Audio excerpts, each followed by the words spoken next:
Friends, എന്തൊക്കെയുണ്ട് വിശേഷം? എല്ലാവർക്കും സുഖമല്ലേ? അപ്പൊ ഇന്നൊരു ചക്ക എപ്പിസോഡിലേക്ക് എല്ലാവർക്കും സ്വാഗതം. ചക്ക വെച്ചൊരു ചക്ക ഇലയുടെയും ഒരു ചക്ക ഹലുവയാണ് എന്റെ ലക്ഷ്യം. അപ്പൊ എന്താ തുടങ്ങല്ലേ? ചട്ടി അടുപ്പത്ത് വെച്ച് ചട്ടി ചൂടായപ്പോൾ ഒരു സ്പൂൺ നെയ്യം തള്ളിയിട്ടുണ്ട്. ആ നെയ്യൊന്ന് ചൂടായി വന്നപ്പോൾ തിരികെ വെച്ചേക്കുന്ന ഇച്ചിരി തേങ്ങയും കൂടി ഞാൻ തള്ളി. ഇനി നമുക്ക് അങ്ങോട്ടും ഇങ്ങോട്ടും ഇട്ട് കിണ്ടലോട് കിണ്ടല്, ഓവറായിട്ട് കിണ്ടാൻ നിൽക്കണ്ട. അടുത്തതായി കരിമ്പിനെ ഇടിച്ച് ചാറാക്കി ചൂടാക്കി വന്നേക്കുന്ന ശർക്കര കുട്ടന്മാരെയും കൂടി തള്ളാം. അതൊക്കെ എന്റെ വിളയിച്ചു വന്നപ്പോഴത്തേക്ക് അതിലേക്ക് ഞാൻ ഒരു സ്പൂൺ പഞ്ചസാര ചേർക്കുവാണ്. എനിക്ക് ശർക്കരയുടെ ടേസ്റ്റ് ഒന്ന് ബാലൻസ് ആവണമെങ്കിൽ എനിക്ക് അതിൽ ഇച്ചിരി പഞ്ചസാര ചേർക്കണം. പഞ്ചസാര വിരോധികളായെങ്കിലും ഉണ്ടെങ്കിൽ ഈ ഒരു ഭാഗം നിങ്ങൾ കണ്ടില്ലെന്ന് വെച്ചേക്ക്, നിങ്ങൾ ചേർക്കണ്ട.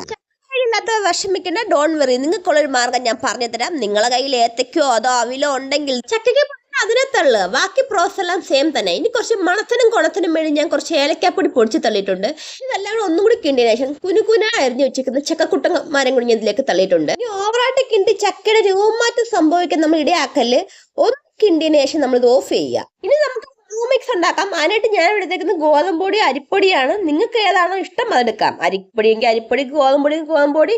ഇതൊന്നുമല്ല മൈദ മതിയെങ്കിൽ നിങ്ങൾക്ക് മൈദയും എടുക്കാം. ഇനി ഞാൻ അതിലേക്ക് കുറച്ച് ചക്ക പേസ്റ്റ് കൂടി ഇട്ടിട്ടുണ്ട്. കാരണം നമ്മളെ മാവിലൊരു ചക്കയുടെ കുണം കിടക്കട്ടെ. ഇനി നമുക്ക് നന്നായിട്ട് കുഴയ്ക്കാം.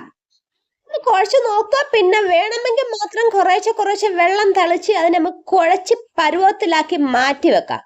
അപ്പൊ നമ്മുടെ മിക്സും റെഡി ആയിട്ടുണ്ട്, മാവും റെഡി ആയിട്ടുണ്ട്. മാവ് പൊത്തി ഒതുക്കി ഒരു മൂല വെച്ചപ്പോഴാണ് ഓർത്തത് ഇലയുടെ ഇല ഉണ്ടാക്കുന്നത്. അപ്പൊ ഇല വേണ്ടേ? കയ്യും എത്തുന്നിടത്തെങ്കിലും ഇല ഇല്ലാത്തോണ്ട് ഉറങ്ങിക്കിടന്ന് അണനെ വിളിച്ച് മൂട്ടി ചെയ്തിട്ടുണ്ട്. ഞങ്ങൾ ഇതിനെ വട്ട എന്ന് പറയും. നിങ്ങൾ ഇതിനെ എന്ത് പറയുന്നത് കമന്റ് ചെയ്തേക്കണേ ഗൈസ്. അങ്ങനെ ഇല വെച്ചാൽ നോക്കിയപ്പോൾ പുഴു തിന്നാത്ത ഒറ്റ ഇല ആ മരത്തിലില്ല. പുഴു തിന്നാത്ത ഉണ്ടോ എന്നാണ് എന്റെ അണ്ണൻ വീശിച്ചുകൊണ്ടിരിക്കുന്നത്. അങ്ങനെ വീക്ഷണത്തിന്റെ ഒഴിവിൽ ഒരു 3-4 ഇല ഞങ്ങൾക്ക് കിട്ടി. പുഴുവാശ നാളത്തേക്ക് വെച്ചിട്ട് പോയതാന്ന് തോന്നുന്നു. നാളെ ഒരു പുള്ളി ചമ്മിപ്പോ എന്നോടാ കളി. കൊണ്ട് കുളിപ്പിച്ച് നീട്ട് നിവർത്തി കിടത്തിയിട്ട് നമ്മൾ കുഴച്ചു വെച്ചേക്കുന്ന മാവിനെ തിന്നാക്കി പരത്തി അങ്ങ് വെക്കുക. എത്രത്തോളം തിന്നാക്കാവോ അത്രത്തോളം തിന്നാക്കുക. ഇനി നമ്മൾ പരത്തി വെച്ചേക്കുന്ന മാവിന്റെ നടുവത്തോട്ട് നമ്മളെ ചക്കക്കുട്ടന്മാരുടെ മിക്സ് അങ്ങോട്ട് വെക്കുക. ഇനി അതിനെ അടച്ചങ്ങോട്ട് വെക്കുക. ഇനി ആവി കയറ്റി വേവിച്ചെടുത്ത് നമ്മളെ ചക്ക ഇലയുടെ റെഡി ആയിട്ടുണ്ട്. അപ്പൊ ഞാൻ ആവി കയറ്റാൻ വെക്കുവാണ്. നമുക്ക് ചക്ക ഹൽവ ഉണ്ടാക്കാം. ഞാൻ ചട്ടി അടപ്പത്ത് വെച്ചു. അതിലേക്ക് കുറച്ച് നെയ്യ് തള്ളിയതിനു ശേഷം നമ്മളെ ചക്കക്കുട്ടന്മാരെ പിന്നെയും അറഞ്ചം പുറിഞ്ചം അരിഞ്ഞാൻ തള്ളിയിട്ടുണ്ട്. നെയ്ക്കത്തിട്ട് നമ്മളെ ചക്കക്കുട്ടന്മാരെ നല്ലോണം ഒന്ന് കിണ്ടി വരട്ടിയെടുക്കുക. ഞാൻ കിണ്ടിയ ശേഷം നമുക്ക് അറഞ്ചം പുറിഞ്ചം തിരിഞ്ഞു വെച്ചേക്കുന്ന തേങ്ങ തട്ടാം. ഇത് രണ്ടും കൂടി കിണ്ടി മെഴുകിയെടുക്കുക. കഴിച്ചിട്ടുള്ള ആരൊക്കെ ഉണ്ട്? ഞാൻ ക്യാരറ്റ് ഹൽവ, റവ ഹൽവ കഴിച്ചിട്ടുണ്ട്. പക്ഷെ ചക്ക ഹൽവ ഞാൻ ഇത് ആദ്യമായിട്ടാണ് കഴിക്കാൻ പോകുന്നത്. ഇനി നമുക്ക് ശർക്കര ചൂടാക്കി നീരാക്കി ഇതിലേക്ക് ഒഴിക്കാം.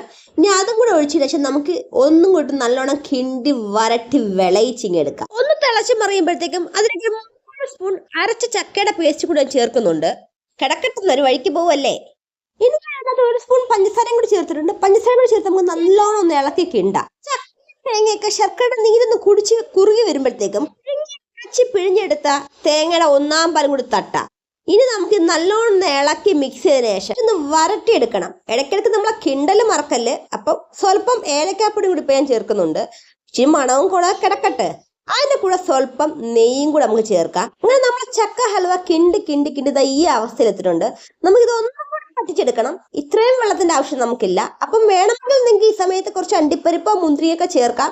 എനിക്കിങ്ങനെ അലങ്കാര കോലാഹലങ്ങളൊന്നും താല്പര്യമില്ലാത്തത് കൊണ്ട് ഞാൻ ഒന്നും ചേർക്കുന്നില്ല. അതിനിടയ്ക്ക് ഞാൻ 1 സ്പൂൺ നെയ്യും കൂടെ ചേർത്തായിരുന്നു. അങ്ങനെ എല്ലാം ഒന്നും കൂടി കിണ്ടിതാ ഈ പരുവത്തിലായിട്ടുണ്ട്. ഇപ്പൊ നമ്മൾ ഒഴിച്ച നെയ്യൊക്കെ മുകളിലും സൈഡിലൊക്കെ നല്ലോണം തെളിഞ്ഞു വന്നിട്ടുണ്ട്. ഇനി നമുക്കിത് ഓഫ് ചെയ്യാം. അങ്ങനെ ഇരുന്ന് ഇതൊന്നും കൂടി കട്ടിയാവും.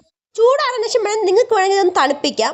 തണുപ്പിച്ച് കഴിക്കുമ്പോൾ ഒരു ടേസ്റ്റും ചൂടെ കഴിക്കുമ്പോൾ വേറെ ടേസ്റ്റ് ഇട്ടാണ് എനിക്ക് തോന്നിയിരിക്കുന്നത്. എൻ്റെ മക്കളൊന്നും തണുപ്പിച്ചാണ് ഇപ്പോൾ എടുത്തേക്കുന്നത്. 2 പേർക്കും ടേസ്റ്റ് നല്ലോണം ഇഷ്ടപ്പെട്ടുണ്ട്.